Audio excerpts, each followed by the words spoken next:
nggak sih kalian bayangin kalian merupakan seorang remaja yang tinggal di pesantren dan kalian lagi pusing sama tuntutan akademik dan kalian harus menyelesaikan diri sama lingkungan baru? Assalamualaikum warahmatullahi wabarakatuh. Perkenalkan, saya Rizky Fiaminanda dengan NIM 240401101100280 dari kelas Psikologi H. Di sini saya akan membuat sebuah video review jurnal yang saya gunakan untuk memenuhi tugas mata kuliah Psikologi Komunitas yang diampu oleh Bapak Muhammad Abduh Mustafa MC Psikolog. Di sini saya akan melakukan review artikel yang berjudul Improving Student Mental Health in an Islamic Boarding School Through ABCD-Based Helping Adolescents Thrive Training, di mana artikel ini diupload pada jurnal Indonesia Journal of Community Engagement Journal atau Jurnal Pengabdian kepada Masyarakat. Nah, volume dari jurnal ini adalah volume 12, nomor 1 pada Maret 2026, halaman 1-6. Jurnal ini diterbitkan pada bulan Desember 2025. Nah, penulis dari jurnal ini sendiri yaitu yang pertama ada Rizna, yang kedua ada Juwaria Ahmad, yang ketiga ada Aulia Indah Fauzian, dan ada selanjutnya ada Nur Fatihurezi Mirzan, lalu ada Muhammad Irawan, dan yang terakhir ada Sari Rahayu Rahmat.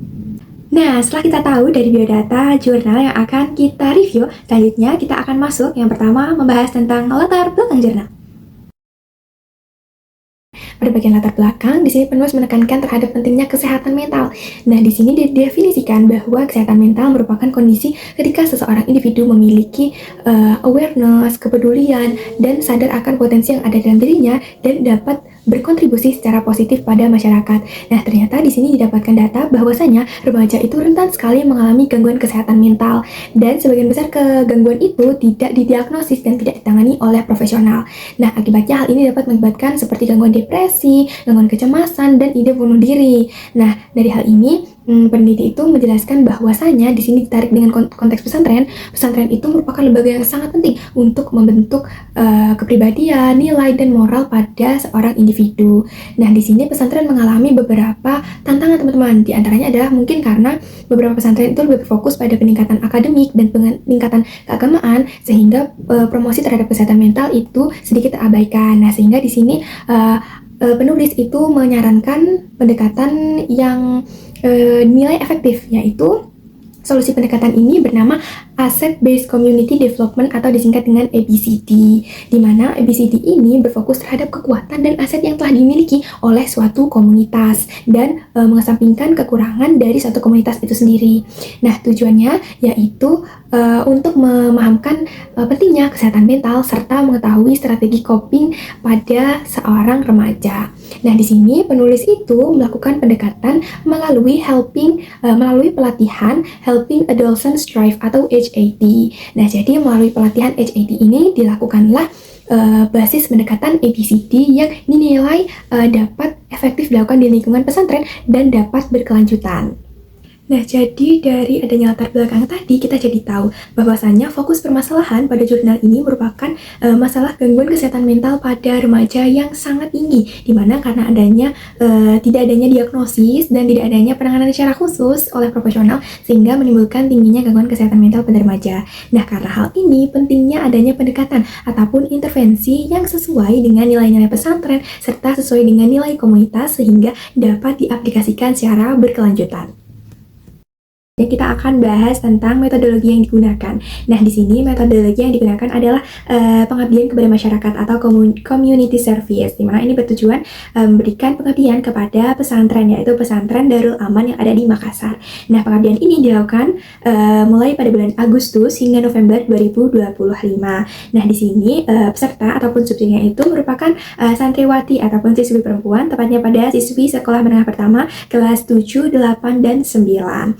Nah, di sini tahapan utama pada metodologi ini terbagi menjadi 3. Yang pertama ada persiapan, pelaksanaan, dan evaluasi. Nah, pada tahap persiapan di sini dilakukanlah koordinasi dengan pihak pesantren. Koordinasi ini dilakukan seperti diskusi ataupun persetujuan dengan pihak pimpinan pesantren, pihak staf, dan pihak pengasuh, dan lain sebagainya. Apakah dari kedua belah pihak ini bisa setuju dengan adanya intervensi ini? Lalu adanya pemetaan aset komunitas. Pemetaan aset komunitas berbasis ABCD ini dilakukan di awal untuk memastikan apakah nanti program ataupun intervensi yang dilakukan ini akan sesuai kepada para siswi itu sendiri. Nah, selanjutnya pada pihak pelaksanaan itu dilakukan melalui pelatihan HAT ataupun Helping Adolescents Thrive atau seperti yang sudah dijelaskan sebelumnya. Nah, metodenya itu dilakukan melalui ceramah interaktif, diskusi kelompok kecil, simulasi, dan refleksi terpandu oleh para peneliti. Nah, setelah adanya pelaksanaan, yaitu dilakukan evaluasi. Nah, evaluasi itu merupakan pengumpulan umpan balik peserta, lalu adanya diskusi dengan ustazah ataupun orang tua, dan penyusunan rencana berkelanjutan. Penyusunan rencana berkelanjutan ini penting dibentuk agar adanya intervensi ini tidak hanya berhenti saat itu saja. Jadi, ketika penelitian itu selesai, dapat berkelanjutan dan seterusnya tetap dilaksanakan. Nah, untuk teknik pengumpulan data, yaitu dilaksanakan dengan metode, diantaranya ada wawancara, ada focus group discussion atau FGD, lalu ada observasi dan ada survei yang dilakukan secara langsung kepada adik-adik santriwati di pondok pesantren. Nah, setelah kita mengetahui dari metodologi itu sendiri, kita akan lanjut pembahasan pada bagian desain intervensi.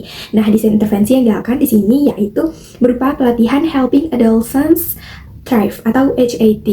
Nah, di sini HAT itu menggunakan pendekatan lagi. Pendekatan yang dilakukan adalah Asset Based Community Development atau ABCD. Nah, di mana ini ada beberapa prinsip utama yang digunakan dalam ABCD, yaitu yang pertama, berbasis kekuatan aset komunitas. Jadi, kita berpatok ataupun berfokus pada kekuatan apa sih yang sudah dimiliki oleh komunitas itu, apa sih keunggulan yang dimiliki oleh komunitas itu. Jadi, kita mengesampingkan kekurangan ataupun kelemahan, tapi kita utamakan pada kekuatannya. Nah, lalu pada tahapan ABCD itu ada 5 tahapan.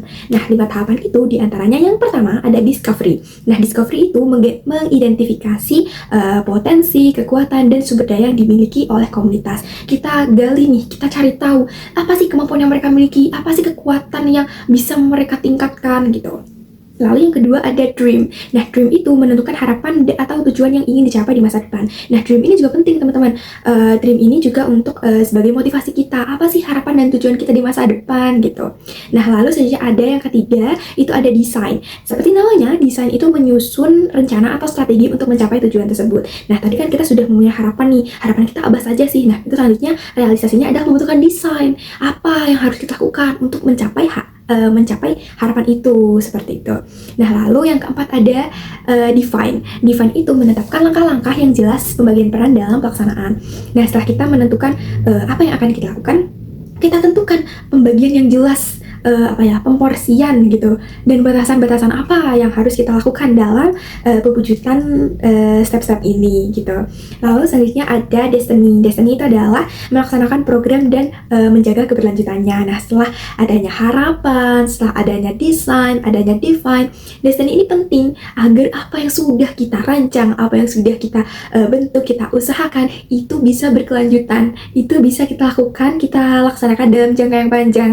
Jadi tidak hanya berhenti pada waktu itu saja, tapi juga bisa kita laksanakan dalam waktu yang panjang. Nah, isi pelatihan yang diberikan itu diantaranya itu ada regulasi emosi, manajemen stres, peningkatan kepercayaan diri, pemecahan masalah, dan keterampilan interpersonal. Hal ini penting untuk mendevelop ataupun meningkatkan keterampilan dari para santriwati itu sendiri. Nah, karakter pelatihan yang digunakan itu adalah terdiri dari 17 modul. 17 modul ini berbasis praktik, tidak hanya teori. Jadi pembelajaran yang diberikan itu tidak pasif, tidak hanya tidak hanya mendengarkan ceramah saja, tapi juga partisipasi aktif dari para siswa-siswa, para santri itu sendiri. Jadi mereka benar-benar ikut secara langsung dalam metode itu. Nah, jadi ini kita harapkan partisipasi aktif yang interaktif untuk para santri. Nah, hal ini juga disesuaikan dengan budaya pesantren. Kita tidak ujuk-ujuk ujuk-ujuk memberikan intervensi secara langsung, tapi kita sesuaikan gimana sih nilai norma yang ada di pesantren, gimana agar para adik-adik itu tidak kaget, gimana agar para adik-adik itu bisa menerimanya dengan baik. Nah, hal ini itu bertujuan untuk menciptakan lingkungan yang suportif dan inklusif. Nah, setelah kita tahu nih apa aja metode dan intervensi yang dilakukan kepada santriwati yang ada di pondok pesantren, kita akan membahas bagian yang terakhir, yaitu evaluasi. Di mana evaluasi ini sangat penting dilakukan dalam penelitian, karena evaluasi itu untuk meninjau apa aja sih kekurangan ataupun kelebihan dan hal apa yang harus kita perbaiki pada penelitian selanjutnya. Nah, pada bagian evaluasi ini di sini metode yang digunakan oleh peneliti yaitu diantaranya adalah observasi secara langsung, yaitu mengamati adanya kegiatan santriwati pada lingkungan di pesantren. Lalu selanjutnya ada wawancara. Wawancara ini juga dilakukan kepada santriwati itu sendiri, kepada ustazah, dan kepada kakak-kakak pendamping. Lalu selanjutnya juga ada survei. Survei juga dilakukan sebagai bentuk pendataan dari proses itu sendiri. Lalu yang terakhir juga adanya refleksi, yaitu my learning. Melearning ini bertujuan untuk melihat apa sih feedback yang didapatkan ataupun apa sih hasil yang diperoleh dari para santri setelah diberikan treatment. Nah, lalu aspek yang dinilai di sini adalah pengetahuan. Nah, pengetahuan ini diukur dari seberapa mana sih kepahaman santri terhadap kesehatan mental, terhadap regulasi emosi, dan pengetahuan terkait mental health itu sendiri. Lalu selain itu juga ditinjau dari sikap. Bagaimana sih sikap mereka secara langsung? Apakah dari pengetahuan yang mereka dapatkan, sikap mereka menjadi berubah, sikap mereka menjadi meningkat lebih positif gitu. Lalu adanya perilaku terkait kesehatan mental. Nah, ini juga diobservasi apakah perilaku terkait kesehatan mentalnya ini juga menjadi lebih positif, apakah mendukung terhadap promosi kesehatan mental itu sendiri. Nah, lalu dari hasilnya, dari evaluasi itu terdapat beberapa hasil utama.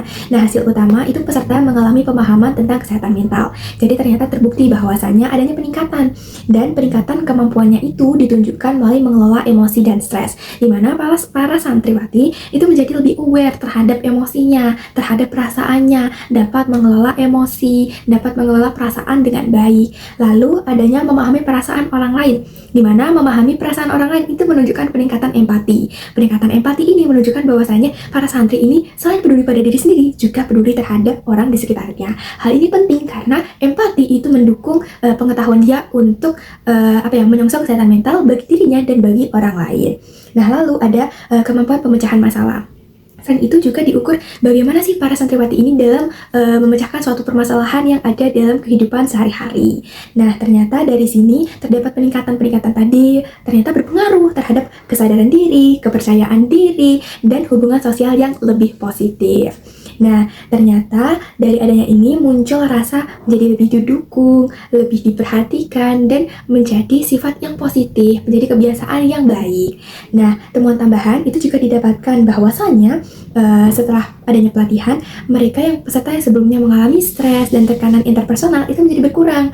Nah, mereka juga menjadi lebih mampu untuk merefleksi diri, melihat apa sih yang sebenarnya ada dalam diri mereka, melihat apa sih kekurangan dalam diri mereka, apa sih yang bisa mereka tingkatkan, seperti itu. Nah, mereka juga menjadi lebih terbuka terhadap bantuan, karena stigma ataupun hambatan tadi, yang stigma bahwasanya gangguan mental itu tidak baik, itu menjadi lebih berkurang. Jadi mereka lebih mampu meminta bantuan, meminta pertolongan, jadi mereka lebih berani. Nah, dari evaluasi ini sendiri didapatkan bahwa pelatihan HAT berbasis ABCD ini efektif meningkatkan keterampilan mental health yang ditunjukkan dengan keterampilan-keterampilan yang sudah saya sebutkan tadi. Selain itu, ini juga dinilai relevan dengan konteks pesantren. Relevan ini dinilai karena ternyata proses ataupun intervensi tersebut menghasilkan hasil yang positif dan tidak menyakiti ataupun melukai dari pihak subjek itu sendiri. Nah, lalu hal ini juga berpotensi berkelanjutan jika didukung oleh komunitas. Jadi hal-hal yang baik ini dapat semakin maju, semakin baik, dapat terus berlanjut jika adanya dukungan. Nah, diharapkan adanya dukungan dari pihak pimpinan pesantren, dari para ustazah, dari para kakak pembimbing untuk melanjutkan kebiasaan baik ini dalam menjaga dan menyongsong adanya promosi kesehatan mental. Nah, dari adanya evaluasi yang sudah kita bahas tadi, ternyata dapat kita ketahui bahwasannya pemberian intervensi berupa Helping Adolescents Thrive atau HAT berbasis pendekatan ABCD itu memberikan dampak yang positif secara nyata terhadap para subjek, yaitu para santri yang ada di pesantren.